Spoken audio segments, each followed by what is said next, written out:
your Facebook ads, fam. I've got like a template I built up for somebody who's like 90% the same. We could 10% personalize it. I can have this ready to go for you in an hour. Would you be interested in that? Custom is way less exciting than personalized. As you were saying, I was like, yeah, I would. How much? Like that's your Loom video right there, right? And so what I realized is, like, from a delivery point of view, the worst thing you can do in the world is customize. And so when you take the $100 bill within a niche, what happens is the ad I run for the lawyer in Florida is the same as the ad I run for the lawyer in California, is the same as the ad I run for the lawyer in Idaho.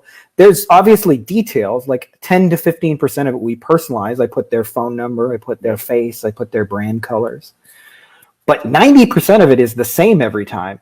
And so what we've done in our agencies, we've got everything. I use Loom videos again, but when we create our processes, I just explain, here's how we set up the Facebook ad. Here's how we do the targeting. Here's how we create the landing page.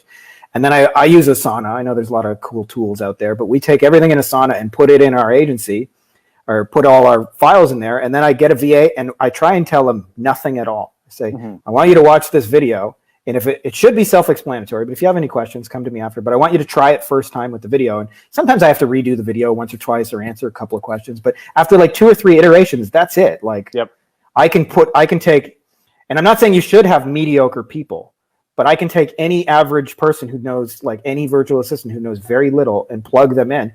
And so I had a friend of mine, we met on like kind of a spirituality woo-woo forum, and he's in Serbia, and he reached out to me and said, hey, do you have any work for me? I'm looking to do some stuff online. I said, have you ever ran Facebook ads? And he said, no. And I said, do you want to try it? And he said, sure, why not?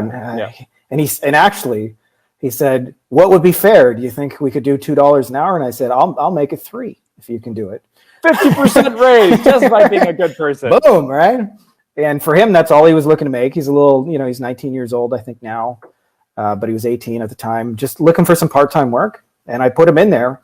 And he had never used Facebook ads or the platform or anything like that. And I actually had to say, hey, I'm going to have a client add you right now as a little test. Can you just change your profile so it says Facebook ad expert and it looks like you're supposed to be? And I can't even do this myself because I'm on my like 6th banned Facebook account. The Zuck hates me. Yep. So I'm bringing him in there. And that was actually part of the reason I was doing it, because I'm like, I can't even run my own ads right now because I've been banned from so many accounts. And so I brought him in, and then lo and behold, he was like, had the campaign set up. And a big part of that is we have good processes and procedures, but a bigger part of that is it's not a custom solution. Like, we're selling the same $100 bill over and over and over. And I've found from doing this, you can manage 50 clients when you're selling the same thing over and over easier than you can manage 5 custom clients. It took me a lot of years of doing that wrong to realize I was doing it backwards. And the clients, by the way, are happier, they get better results, and it's more consistent. Yes. All of the things you just described. So that's kind of like the structure we do it, but it comes down to like letting go of this idea that our value is in custom. And I'm just like, no, I built a conveyor belt to bring $100 bills. That's it. That's all we do. If you want something else, I'll refer you to somebody. And if you refer them outwards, you can always say to that person, hey, next time somebody comes looking for a $100 conveyor belt, come to me. Yep. And then what ends up happening is your delivery gets so much simpler. That's another big secret in our agency. We have probably another one I haven't even really talked about in the bullet points, but another part of that has been like reinvesting the money we make in our agency. So it also, our agency generates passive income while we're not doing anything. Yep. But when you do that, like, it's a very low maintenance 50 client agency. And when I had 100 SEO clients, it was just madness, just like madness all the time, my phone blown up. And most of that were a function of kind of like structure mistakes. If I could have had the same deliverable used over and over. And the other thing too is, like, if you think about it just from an energetic perspective, the most amount of work that you're ever going to do for a client when you do custom is right when you get them. You got to set up all their codes and their landing pages and their ads.